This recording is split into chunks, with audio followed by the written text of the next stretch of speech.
Thanks for watching. Don't forget to like, comment, share and subscribe to Mufti Tariq Masood, famous scholar. مذہب کے مخالف ہیں نا، مخالف،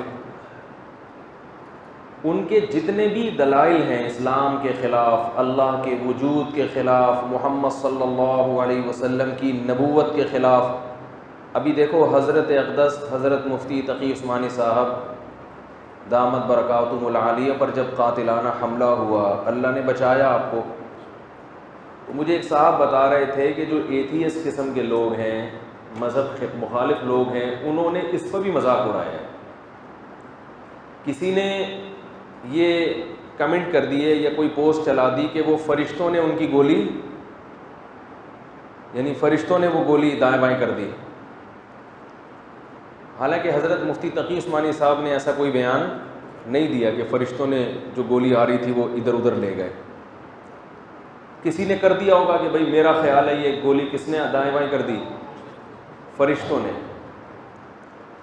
اس پہ جو اسلام مخالف لوگ ہیں ان کو مذاق اڑانے کا گویا موقع مل گیا کہ کیا فرشتے، ہاں فرشتوں نے یوں کر دیا ہوگا، فرشتوں نے یوں کر دیا ہوگا. حالانکہ فرشتے کر سکتے ہیں، یہ کوئی عقل کے خلاف نہیں ہے. وہ جو مذاق اڑا رہے ہیں، میں نہیں کہہ رہا کہ یہ فرشتوں نے کیا ہے، مجھے نہیں پتا، جو بھی ہوا ہے بس بچ گئے. اتفاقی طور پہ بھی بچت ہو سکتی ہے، خاص اللہ کی مدد بھی ہو سکتی ہے. جب اچھے پہلو پر اس کو پھیرنا ممکن ہے تو اتفاقی واقعہ کیوں قرار دے انسان؟ یہ بولے بھائی بہت بڑے بزرگ تھے، عالم تھے تو اللہ نے بچا لیا، دعائیں کام آ گئیں. تو اب چونکہ کسی نے فرشتوں کا بھی ذکر کر دیا تو لبرل جو لوگ ہیں، جو اللہ کو نہیں مانتے، ان کو مذاق اڑانے کا گویا کہ ایک موقع مل گیا. انہوں نے کہا ہوں فرشتوں نے، فرشتے، یہ بس یہ نہیں، ان کا مقصد ہے کہ یہ مولویوں نے نا لوگوں کو فرشتوں، جن، چڑیل، بھوتوں کے چکر میں ڈالا ہوا ہے. حالانکہ فرشتے کا کسی چیز کو دائیں یا بائیں کر دینا یہ عقل سے بعید، یہ عقل کے خلاف نہیں ہے. یہ لوگ اس بیس پہ ان باتوں کا مذاق اڑاتے ہیں. یہاں تو ہم نہیں کہہ سکتے فرشتوں نے کیا ہے، لیکن بہت سی جگہوں پہ قرآن و سنت سے ثابت ہے کہ فرشتے انسان کی مدد کرتے ہیں. بہت سی جگہوں پہ ثابت ہے اور کی ہے فرشتوں نے. یہ مشاہدات پر مبنی ایک حقیقت ہے. جب صدر ضیاء کے دور میں رشیا کے خلاف افغانستان میں جہاد ہو رہا تھا،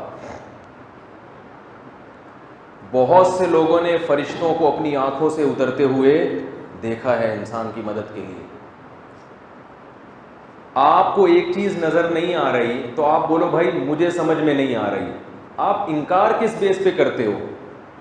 آپ کہہ دو کہ میری تحقیق سے یہ کیا ہے. ہر چیز میں ٹانگ اڑانا، بولو بھائی یہ اچھا کام تھوڑی ہوتا ہے. ہر چیز میں آپ ٹانگ اڑاؤ، جو چیز آپ کی سمجھ میں نہیں آ رہی تو اس کا مطلب وہ ہے ہی نہیں.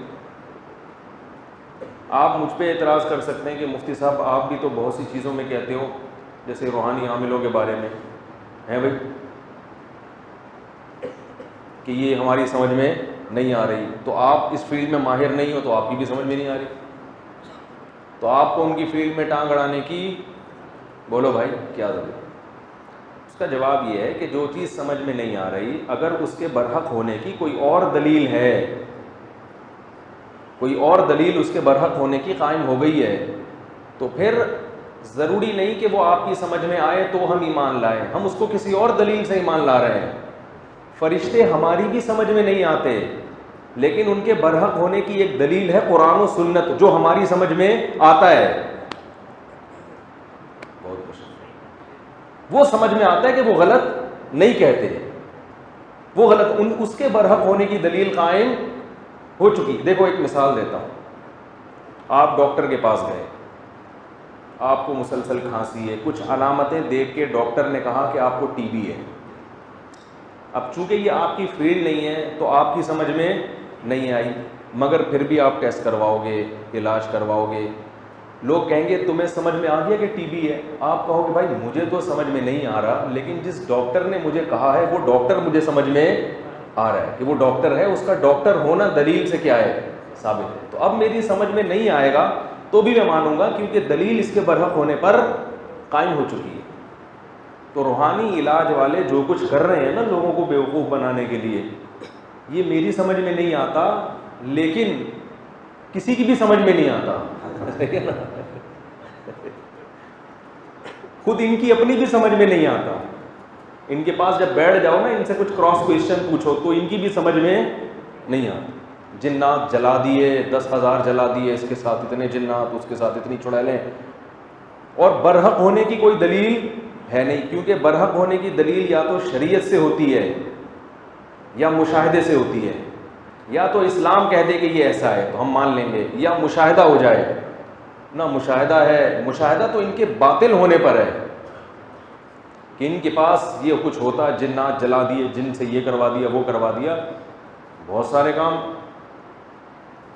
ان کے خود نہیں ہو رہے ہوتے۔ کیوں نہیں ہو رہے بھائی تمہارے؟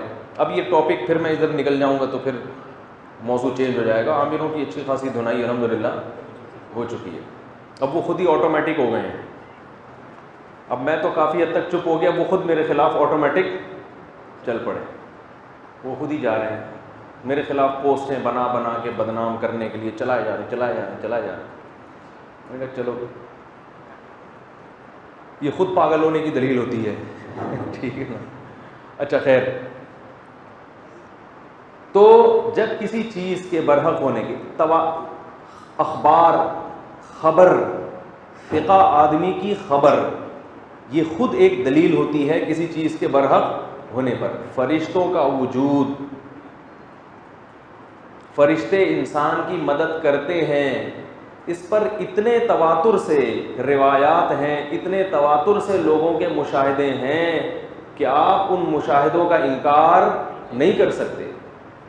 قرآن و سنت نے تو بتایا کہ فرشتوں کا وجود ہے، وہ تو اللہ اس کے رسول نے بتایا، وہ تو ہمیں ان کے بتانے سے یقین آ گیا، لیکن اس کے علاوہ بھی اخبار ہیں۔ میں نے ایک واقعہ آپ لوگوں کو پہلے بھی بیان میں سنایا تھا کہ ہندوستان میں ایک مرتبہ ہندوؤں نے حملہ کیا مسلمانوں کی آبادی پہ۔ جو عینی شاہد ہے نا، ان سے میں نے یہ واقعہ خود سنا ہے، انہوں نے مجھے خود سنایا کہ ہماری بستی تھی جس پر ہندوؤں نے حملہ کیا۔ وہاں ایک بزرگ تھے، کیونکہ بزرگ الحمدللہ ہر دور میں ہماری تحقیق کے مطابق، بولو بھائی، ہر دور میں ہوتے ہیں۔ ابھی میرا پنجاب میں بیان ہوا تو وہ مجھے بار بار کہہ رہے تھے کہ ہمارے جو بزرگ ہیں ان پر یہ اعتراض، یہ اعتراض، یہ اعتراض۔ میں نے کہا چلو مان لیا ہمارے بزرگوں پہ یہ اعتراض ہے، صحیح والے بزرگ لے آؤ۔ جیسے وہ منکرین حدیث بخاری مسلم کو غلط کہتے ہیں نا، ہم کہتے ہیں چلو فرض کر لو غلط ہے، تو صحیح نبی کے اقوال کی صحیح کتابیں کہاں ہیں؟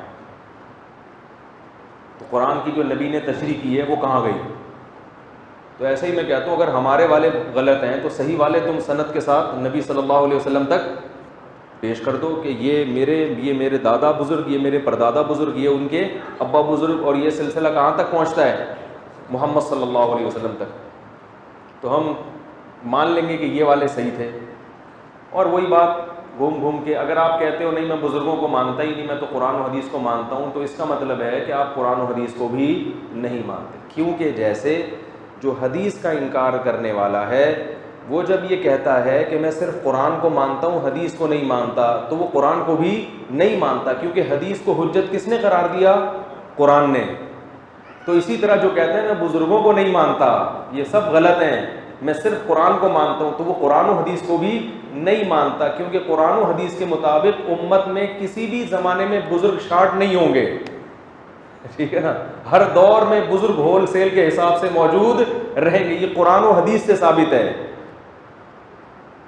نہیں آ رہی بات؟ ہاں اس میں فرق کرنا پڑے گا، صحیح بزرگ اور غلط۔ تو آپ ہمارے والوں کو، جو ہمارے نہیں ہیں صرف سب کے ہیں، تھے وہ سب کے، لیکن آپ نے چونکہ ان سے کنارہ کشی اختیار کر لی، اپنے دامن کو ان سے دور کر دیا، اب آپ کے پاس بزرگ ہے نہیں، تو آپ نے جو سب کے بزرگ تھے ان کو ہمارے کھاتے میں ڈال دیا، کہ یہ آپ لوگوں کے ہیں اور آپ ان کا دفاع کر رہے ہو، حالانکہ وہ سب کے ہیں۔ آج اگر کوئی امام بخاری پر اعتراض کرتا ہے تو ہم سب دفاع کریں گے نا۔ اب وہ کہے کہ تم اپنے بزرگوں کا دفاع کر رہے ہو، بھائی ہمارے نہیں ہیں تو سب کے ہیں۔ کہ نہیں تمہارے ہیں ہمارے نہیں ہیں، تو ہم کہیں گے تھے تمہارے بھی، تم نے خام خواہ اپنے آپ کو ان سے برات کا اعلان کر دیا ہے، تو سب کے ہیں۔ ہندوستان میں، بر صغیر میں، عرب میں، پوری دنیا میں جہاں بھی کوئی اللہ والا آیا ہے جس نے دین کے لیے محنت کی ہے، وہ ہم سب کا کیا ہے؟ بزرگ ہے۔ ہم سب کے ذمہ اس کا دفاع کرنا، اور اگر اس سے کوئی غلطی ہوئی ہے جو کہ ہو سکتی ہے تو اس غلطی میں اس کو فالو نہ کرنا۔ سمجھ میں آ رہی ہے بات؟ غلطی میں بھی اس کو فالو کریں گے تو یہ شخصیت پرستی ہے جو اسلام میں جائز نہیں ہے۔ خیر، تو یہ جو فرشتوں کا، وہ مجھے بتا رہے تھے کہ ایک بزرگ تھے، اب وہ چونکہ بزرگ دیوبند سے پڑھے ہوئے تھے تو میری کم بختی کہ میں دیوبند کا نام لے رہا ہوں، ٹھیک ہے، پڑھے ہوئے وہاں سے تھے، مجبوری ہے۔ لوگ کہتے ہیں مسلک کی باتیں کر رہا ہے، میں مسلک کی بات نہیں کر رہا، وہ اتفاق کی واقعہ ہے کہ وہ کہاں سے پڑھے ہوئے تھے؟ دیوبند سے، ٹھیک ہے نا۔ تو وہ ان جنہوں نے مجھے یہ واقعہ سنایا نا، ان کا تعلق تھا تبلیغی جماعت سے ہمارے محلے میں۔ بہت نیک آدمی تھے، میں ان کو دیکھتا تھا ہر وقت نماز میں، تہجد میں، اور بڑے اللہ والے آدمی تھے۔ میری ان سے گپ شپ تھی تو انہوں نے بتایا کہ حملہ کرنے کے لیے آئے، یہ مسلمان بہت کمزور تھے، ہوتا نا بلوا، پہلے بہت ہوتا تھا بلوا ہندوستان میں، کہہ رہے کمزور تھے، کچھ بھی نہیں تھا۔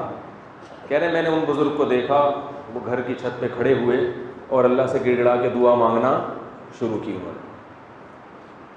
کہہ رہے ہم نے اپنی آنکھوں سے گھوڑوں پر فرشتوں کو اترتے ہوئے دیکھا ہے، گھوڑوں پر اترتے ہوئے دیکھا، اور پھر پوری فوج نے ان پہ حملہ کیا، ان کو مارا، قتل کیا، بہت سے فرار ہو گئے، بھاگ گئے۔ یہ میں نے اپنے کانوں سے ان بزرگ سے براہ راست سنا ہے، اور مجھے یقین ہے کہ وہ جھوٹ بولنے والے نہیں ہیں۔ تو یہ مدد فرشتوں کی مشاہدے پر مبنی، آپ کا مشاہدہ نہیں ہے تو آپ مذاق اڑاؤ، آپ کہو یہ ڈرامے بازی ہے، ٹھیک ہے، چلو یہ مشاہدہ غلط ہو سکتا ہے، لیکن جیسے یاد رکھو ایک شخص کے سچے ہونے پر جب دلیل قائم ہو جائے تو اس کی خبر کو سچا مانا جاتا ہے، حالانکہ جج نے خود وہ واقعہ اپنی آنکھوں سے نہیں دیکھا ہوتا، لیکن جج پابند ہے کہ جب گواہوں کا سچا ہونا ثابت ہو جائے تو آپ ان کی گواہی کے مطابق فیصلہ کرنے پر مجبور ہیں، حالانکہ اس میں کسی کا نقصان بھی ہو رہا ہے۔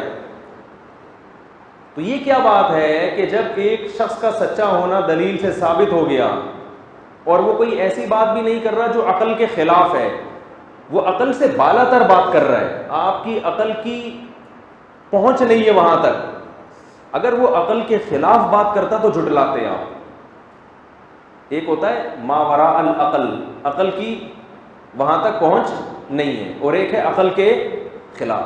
کوئی یہ کہتا ہے کہ 2 اور 2 5 ہوتے ہیں، تو یہ ما وراء العقل نہیں ہے، یہ عقل کے خلاف ہے۔ ساری دنیا بھی جمع ہو کر کہہ دے کہ 2 اور 2 5 ہیں تو وہ دنیا کو بیوقوف کہا جائے گا، غلط کہا جائے گا، کیونکہ یہ ہماری عقل کے دائرے میں یہ چیز آتی ہے کہ بھئی 2 کو 2 سے ملایا جائے تو 4 جواب آئے گا، 5 نہیں آئے گا، یہ عقل کے خلاف ہے۔ اور ایک چیز ہے، ایسی چیز ہے کہ ہماری عقل وہاں تک پہنچ ہی نہیں پاتی، کیونکہ وہ ہم مادی زندگی دیکھی ہم نے، ہم جو چیز دیکھتے ہیں جہاں تک ہمارے دماغ کی پہنچ ہے وہ ہماری ریسرچ میں آئے گی۔ بہت ساری چیزیں ایسی ہیں دنیا میں جو ہماری لیبارٹری میں ٹیسٹ نہیں ہو سکتی، ہم تو ایک حد تک جا سکتے ہیں، ہماری دیکھنے کی صلاحیت محدود ہے یا نہیں ہے۔ اب کہ چونکہ مجھے نظر نہیں آ رہا، وہاں تک میں دیکھ رہا ہوں، اس سے آگے مجھے نظر نہیں آ رہا، تو جو چیز نظر نہیں آ رہی وہ ہے ہی نہیں۔ ہم کہیں گے بھائی تیری نظر وہاں تک ہے، اس سے آگے آپ نہ کسی چیز کے ہونے کا فیصلہ کر سکتے ہیں، نہ کسی چیز کے نہ ہونے کا فیصلہ کر سکتے ہیں۔ میں کہوں چونکہ مجھے سنائی نہیں دے رہا کہ امریکہ میں اس وقت میرے ماموں یا میری خالہ کس سے بات کر رہے ہیں، اس کا مطلب وہ چپ بیٹھے ہوئے ہیں، تو لوگ کہیں گے بھائی تم یہاں تو اندازہ لگا سکتے ہو کہ کون کس سے بات کر رہا ہے، امریکہ میں تمہارے چاچے، ماموں، خالہ، پھپھو کس وقت بات کر رہے ہیں اس کا تم فیصلہ نہیں کر سکتے، کیونکہ تمہارے کانوں کی سماعت وہاں تک نہیں۔ تم نہ یہ فیصلہ کر سکتے ہو کہ وہ کسی سے بات کر رہے ہیں، نہ یہ فیصلہ کر سکتے ہو کہ نہیں. آپ کہو گے یہ میری کانوں کی سماعت کے دائرے سے باہر کی چیز ہے یہ، تو اس میں توقف. کسی اور دلیل سے ثابت ہو گیا خاموش رہنا تو مان لیں گے، کسی اور دلیل سے ثابت ہو گیا بولنا تو مان لیں گے کہ بول رہے ہیں. سمجھ رہے ہو کہ نہیں سمجھ رہے؟ تو یاد رکھو، جب کانوں میں سننے کی صلاحیت محدود، ناک میں سونگھنے کی صلاحیت محدود، آنکھوں میں دیکھنے کی صلاحیت محدود، یہ دنیا میں کون سا پاگل سائنسدان ایسا پیدا ہو گیا جو کہے کہ دماغ میں سوچنے اور ہماری مشینوں میں تحقیق کی صلاحیت محدود نہیں ہے، ہم فرشتوں کو بھی ریسرچ کر کے بتا سکتے ہیں کہ وہ ہے یا نہیں ہے. بھائی نہیں ہے، آپ کی بھی ایک دائرہ ہے، اس سے آگے آپ ترقی نہیں کر سکتے، اس سے آگے آپ بڑھ ہی نہیں سکتے ہیں. تو اس سے آگے آپ سائنس کی دنیا میں بات ہی نہیں کر سکتے کہ یہ ہے یا نہیں. لہذا وہ آپ کا ٹاپک ہی نہیں ہے کہ آپ کہیں کہ میری عقل میں فرشتے نہیں آ رہے، کسی لیبارٹری میں نہیں ہے. یہی مذاق اڑایا فیس بک پہ لوگوں نے. کون سی لیبارٹری ہے جس نے آج تک کسی فرشتے کو ٹریس کیا ہو؟ یہ فرشتہ نیوٹن کی سمجھ میں کیوں نہیں آیا؟ ایڈیسن نے بلب ایجاد کر لیا، فرشتہ کیوں نہیں نظر آیا؟ ابے بھائی ایڈیسن، وہ کیا نام تھا اس کا؟ ایڈیسن ہی تھا. وہ بلب کو ایجاد کر کے آپ یہ کیوں نہیں کہ اس کو موبائل فون کیوں نہیں سمجھ میں آیا ایڈیسن کے؟ جو چیزیں تحقیق میں آ سکتی ہیں وہاں تک وہ نہیں پہنچا، تو جو چیزیں انسان کی عقل کے دائرہ کار میں آتی نہیں ہے وہاں تک کیسے پہنچے گا وہ؟ کیا ہو گیا؟ جب کوئی آپ سے کہا کرے نا یہ جو سائنس، یہ جو فرشتے ہیں اور یہ جو جنات ہیں، یہ اتنا بڑا جو جاپان کا سائنسدان ہے اس کی سمجھ میں کیوں نہیں آیا، تو آپ اس سے کسی بڑے سائنسدان کا نام لے لیا کرو کہ اس کی سمجھ میں وہ دوسرے سائنسدان کی تحقیق کیوں نہیں آئی، وہ دوسری تحقیق اس نے کیوں کی ہے، اس نے کیوں نہیں کی ہے بھائی. تو جو چیزیں قابل تحقیق ہیں وہ بھی ہر ایک سائنسدان کی سمجھ میں نہیں آتی. کسی کی سمجھ میں کیا آئے گا، کسی کی سمجھ میں کچھ اور آئے گا. تو جو تحقیق کے قابل ہی نہیں ہے، وہ مادی چیز ہی نہیں ہے، اس کے بارے میں یہ کہنا کہ اتنے بڑے سائنسدان امریکہ کی سمجھ میں نہیں آئے فرشتے، تو یہ مولویوں کی سمجھ میں کہاں سے آ گئے؟ تو یہ پرلے درجے کی حماقت اور بے وقوفی ہے. سمجھ رہے ہو بات کو؟ پرلے درجے کی بے وقوفی ہے یہ. حیرت اس پر ہے کہ یہ لوگ کہتے ہیں ہم عقل سے فیصلہ کرتے ہیں، لیکن یہ عقل کے علاوہ ہر چیز سے فیصلہ کرتے ہیں. فیصلہ کرنے میں یہ عقل استعمال نہیں کرتے. یاد رکھو، عقل صرف ان لوگوں کے پاس ہوتی ہے جو مذہب کو فالو کرتے ہیں. کسی بڑے سے بڑے فنٹر کو میرے سامنے بٹھا دیں، میں بڑے دعوے نہیں کر رہا، 2 منٹ میں انشاءاللہ بتا دوں گا کہ ان میں عقل کے علاوہ دنیا کی ہر چیز ہے ان کے دماغ میں. یہ صرف دعوے ہیں. جیسے ویمن رائٹس پہ دعوے ہیں نا، عورت کی آزادی، مقصد ہے عورت کا بیڑا غرق، تو ایسے ہی یہ دعوے کرتے ہیں ہم عقل کو مانتے ہیں، ہم عقل کو مانتے ہیں، ہم مولویوں کی طرح بے عقلی کی باتیں نہیں کرتے. اصل بات یہ کہ عقل کے علاوہ دنیا کی ہر چیز کو مانتے ہیں، یہ عقل ہی کو نہیں مانتے. اگر عقل اللہ کے وجود کے انکار کی طرف لے کر جاتی، اگر عقل ہمیں پیغمبر کی رسالت کا انکار کی طرف لے کر جاتی، اگر عقل جنت اور جہنم کا انکار کرواتی انسان سے، تو قرآن بار بار عقل کے استعمال کا حکم نہ دیتا. نہیں یاری بات، یہ قرآن کا پھر معاذ اللہ ویک پوائنٹ ہو جاتا. مذہب کا ویک پوائنٹ کیا ہوتا؟ عقل کا استعمال.